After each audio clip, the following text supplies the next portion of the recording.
In this digital case study, I address the academic leadership challenge of the use of digital technologies in academic staff by first referring to relevant theory, frameworks, and policy.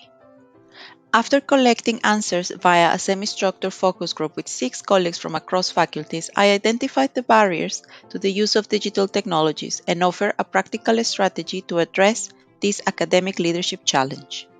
If we follow Rogers' diffusion of innovation stages as a framework for the adoption of digital technologies, knowledge, persuasion, decision, implementation, and confirmation, we can observe that academic leaders often fail in moving through the 5 stages of Rogers' adoption process.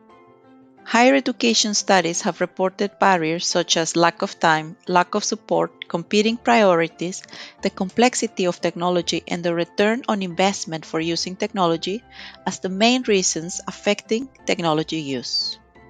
In addition, support considerations include trainings and workshops, peer support, community of practice, and the emphasis on experimentation. To create digitally fluent academic staff who are able to teach online following the hybrid active learning principles as dictated by the Senate at the University of Liverpool, it is crucial that colleagues are able to create a dynamic ecosystem for learning by making use of the available technologies. Institutionally, we're facing the rollout of a new VLE. It is therefore reasonable to expect academic staff's resistance to invest their time in learning 2 or more digital technologies to enhance their practice, making this a big leadership challenge for me as a leader in digital education.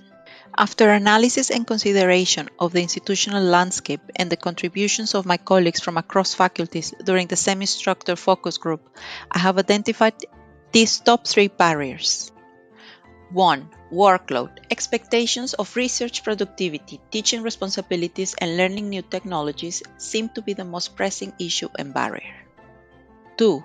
Lack of time. Timing and regularity of training sessions. It is key to create inclusive opportunities to develop digital capabilities. 3. Lack of support. New and updated versions of tools make it challenging for colleagues to keep up with the constantly evolving ecosystem of digital tools. In the light of these issues, I will answer the following question. What practical strategy would address my leadership challenge of effective use of digital tools in academic staff?